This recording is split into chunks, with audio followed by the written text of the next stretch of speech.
Hello, welcome to Conversations today.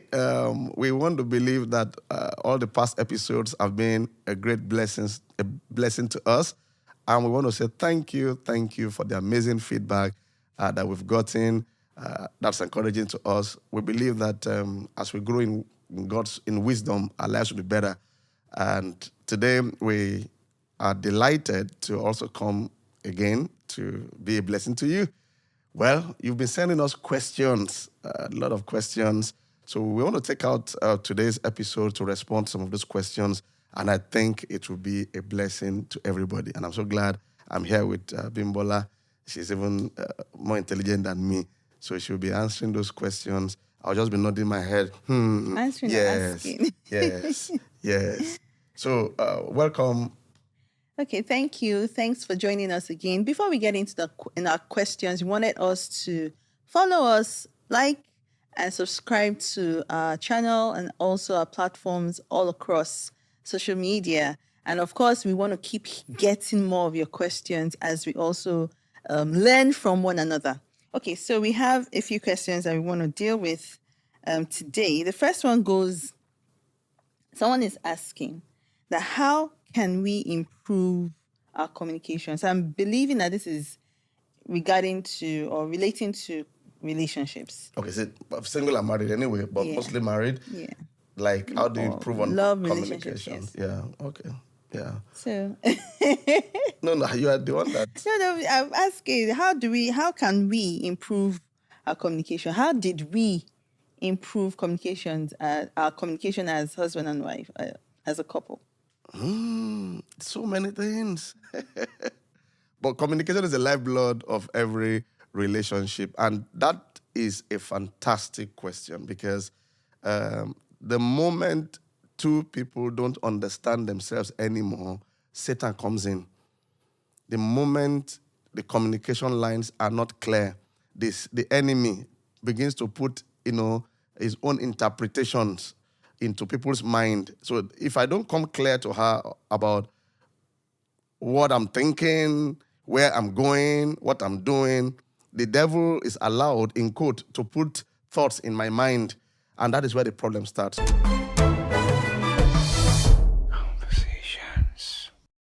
The moment you understand the value of communication, then we will require some level of humility to respond to it. I just want to say that so that, because I've seen sometimes men or sometimes ladies don't place high premium on communication. That what is that? My heart is clean. I'm okay. No, the moment there is no clarity of communication, there will be confusion and the enemy can take over the place. So I think that's the starting point. That why I should know so that the enemy does not take advantage of my mind or the other person's mind. So it's as simple as, okay, if I want something, I don't want to assume the person knows what I want. I want to be able to express it in a non-threatening way and in a way that the person understands. Okay, so because sometimes people say they're communicating, but they're not really communicating at all because it's not clear, it's vague, and the other person did not pick it up. It's a two-way thing. Somebody is giving, another person is receiving. So at times, not at times, most of the times, let's ensure that the other person understands. And I want to also say that when you realize that, okay, sorry, she has something to say about communication, and then I will return. There's so much to say about communication anyway.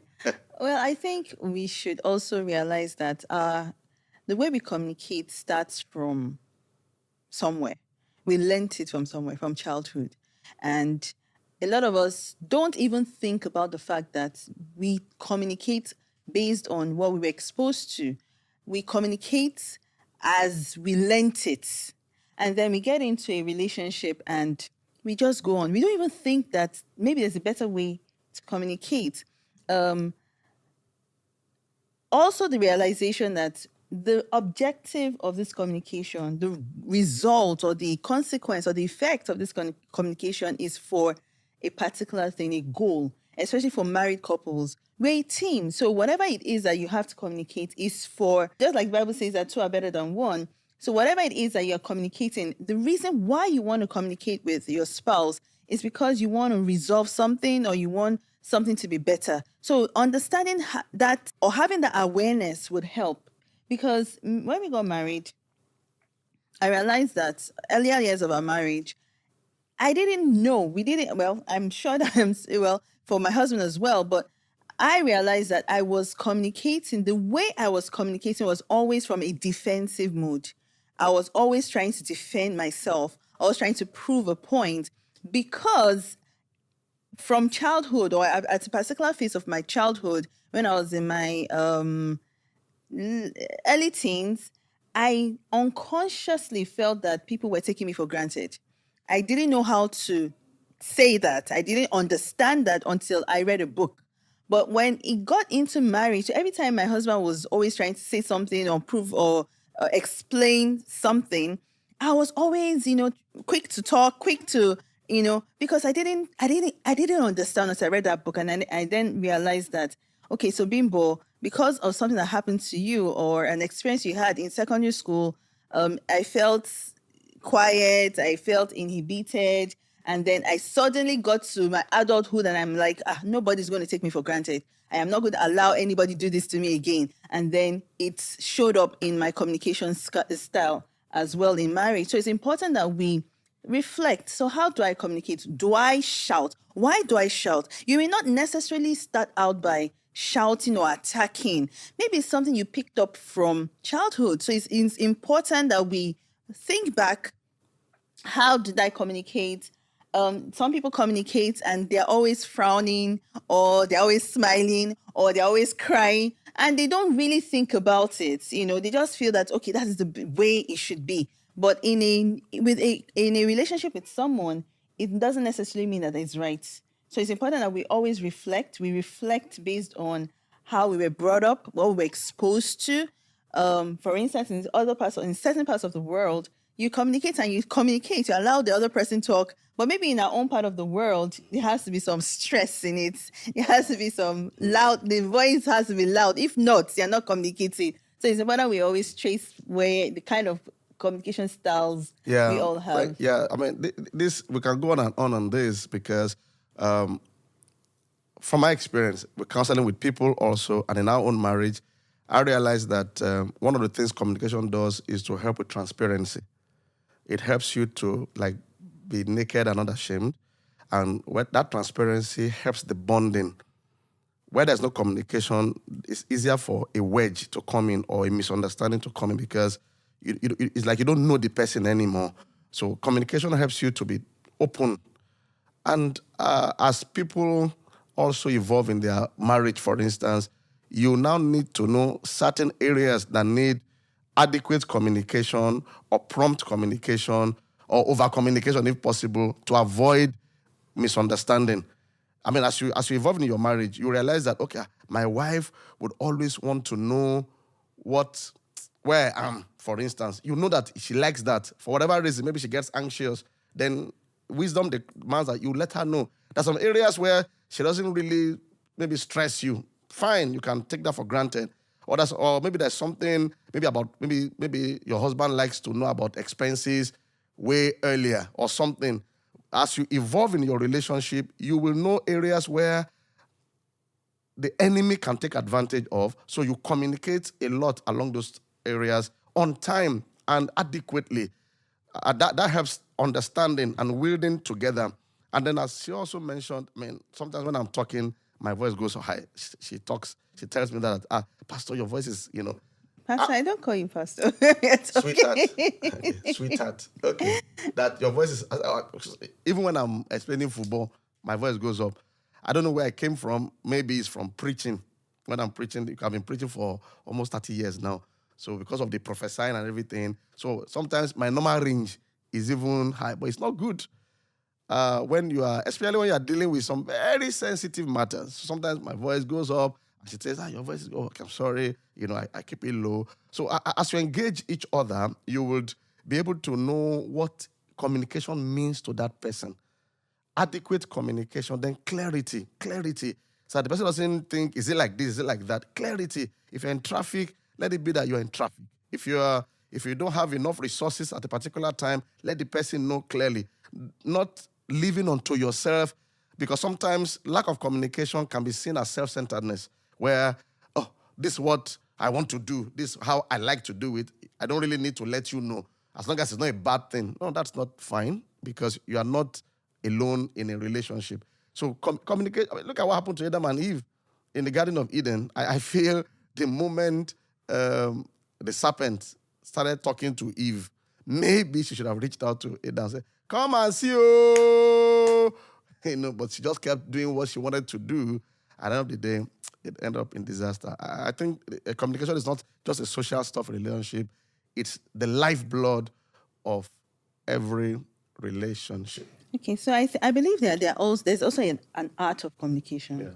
Yeah. So the question was, the person asked, how do we improve our communication? So I believe that there are some skills that we should all learn when it comes to communication. For instance, what we just did, so my husband was talking, I was listening. So in communication, there has to be listening, the art of listening, where you allow the other person express themselves, and then you listen. You're not listening to respond, because sometimes we are like, the listening is passive. You're not listening to receive what the person is saying, but you're listening to, okay, I want to you're just quiet. It's not listening. You're quiet because you're thinking of what you're going to say, how you're going to respond. That is not listening.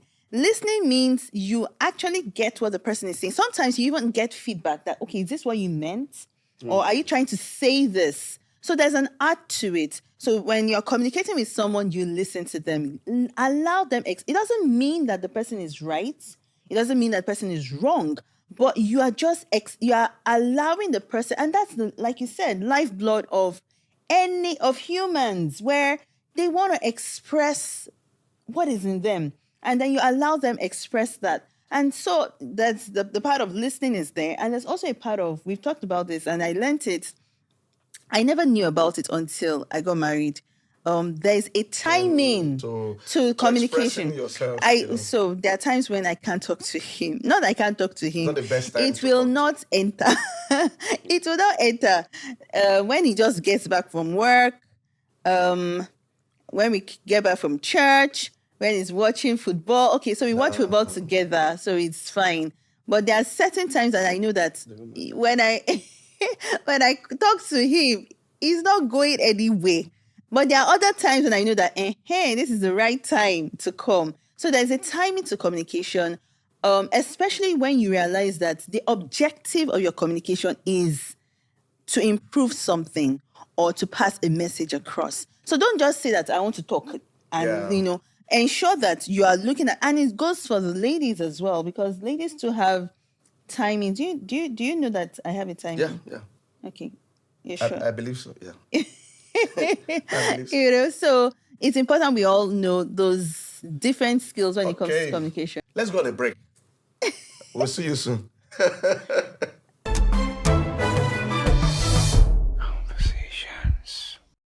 Okay, welcome back to Conversations with Yemi and Bimbo Davids. We are responding to powerful questions from our audience. Thanks for sending those questions. And it has to do with communication, how to improve communications in relationships. And it's been very, I've learned from already, even on the platform here. And this is important because it's beyond even marital relationships, even office, what we call Oga and the employer, employee, even parents and children. We need it. Even president and the nation leader and the follower. Without adequate communication, there cannot be a solid relationship. But communication is more than words.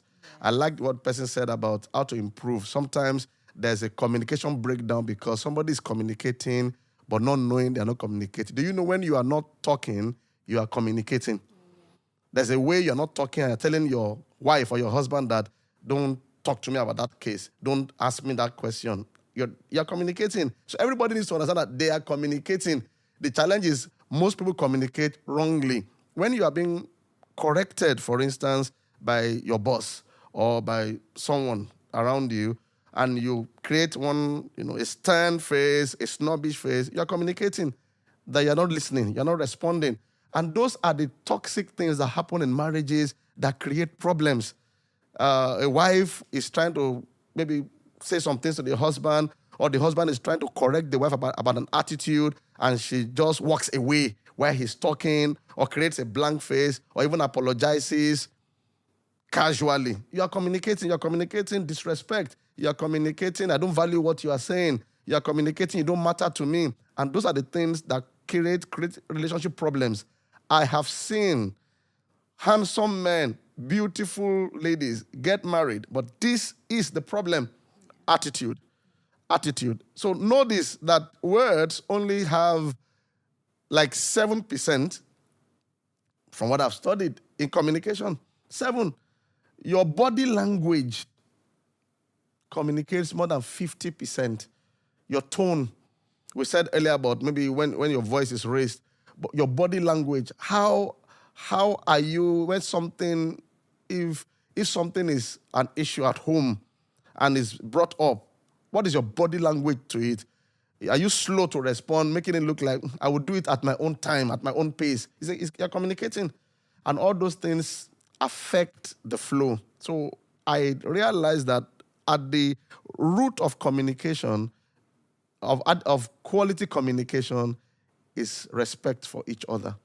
Value for that person. You value your wife, you value your husband, you value your children. So when that person brings something up, it should matter to you, and then you respond promptly as much as you can. Bimbo mentioned about timing the other time. Yes, timing is key, whether it's the lady or the male factor. Look at the right time. When somebody is upbeat, might not be the best time to bring up some things, but that doesn't mean the matter will not be brought up.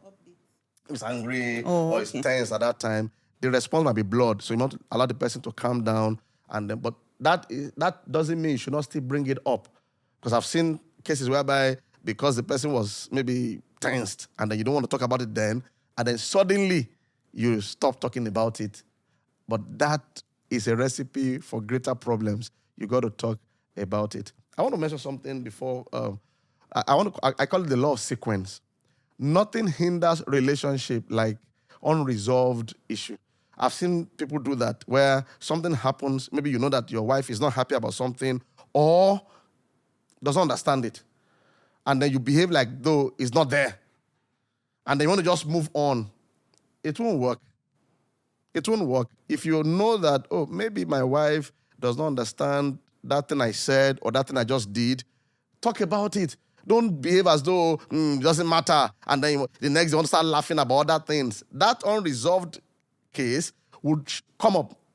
And I realized that by the time it shows up, it's happened to us before. By the time it shows up, you find that the person is reacting beyond something that happened. That thing that just happened is not the real issue. There are 1 or 2 areas that has not been dealt with that the person is reacting to, together. I don't know whether that... so when something happens, don't just, she has forgotten, or he has forgotten it was yesterday. So I will just, bring up something else, another topic about the family or about the business, so that we can shut that down. No, it's not. It's there. It has to be resolved as much as possible with respect, with dignity, with clarity, with love, with mutual respect.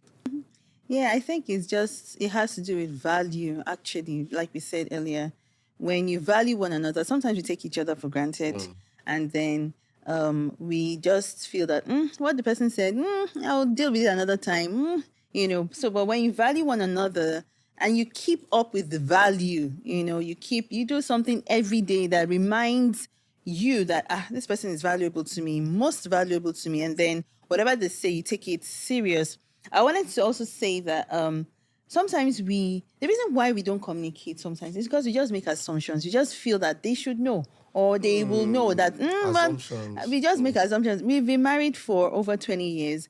And sometimes I just assume, you should know me now. You should know what I'm thinking. And then he just says, but you didn't tell me. And I'm like, okay, so I did it where it's supposed to know, but it was later I realized that you need to tell them.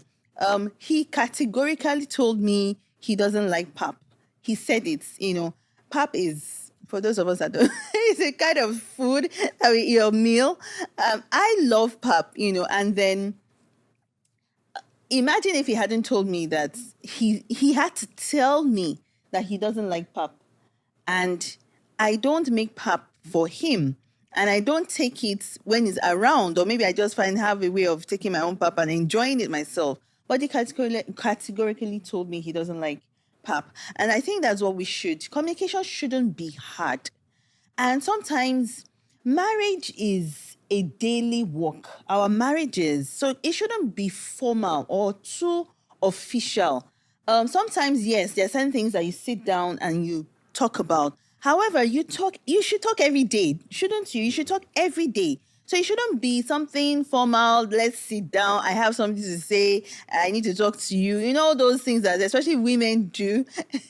And then the men will say, once they hear we need to talk, they shut down on their inside. I'm like, gosh, what have I done? So it shouldn't be that formal. It should be seamless. It should be, just easy to do. And it doesn't have to, sometimes we pile up situations on things and we just keep piling and piling, and then everything just comes out on a particular day because we want to communicate.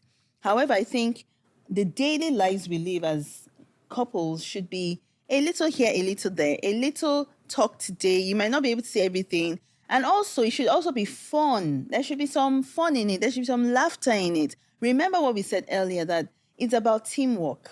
Yeah. So whatever it is that you knowing that at the back of your mind, the root or the reason why we are communicating, if it's to resolve something, then you know that we are trying to resolve, not trying to pass blame that you are the one that did this or the one that did that. No, it is a team effort. We are working together. We are trying to resolve together. That is for a conflict. And then there are times they just want to, you just want to pass across a message. For instance, we have visions for the year, visions for the family, visions for our lives. And then you can just find a way of, maybe sometimes you go, even the environment matters. Sometimes you can just leave your home, take a walk, or go in your car, take a drive, and then you talk just to help the communication. Remember, we're still talking about improving our communication. So there are different ways you can do it.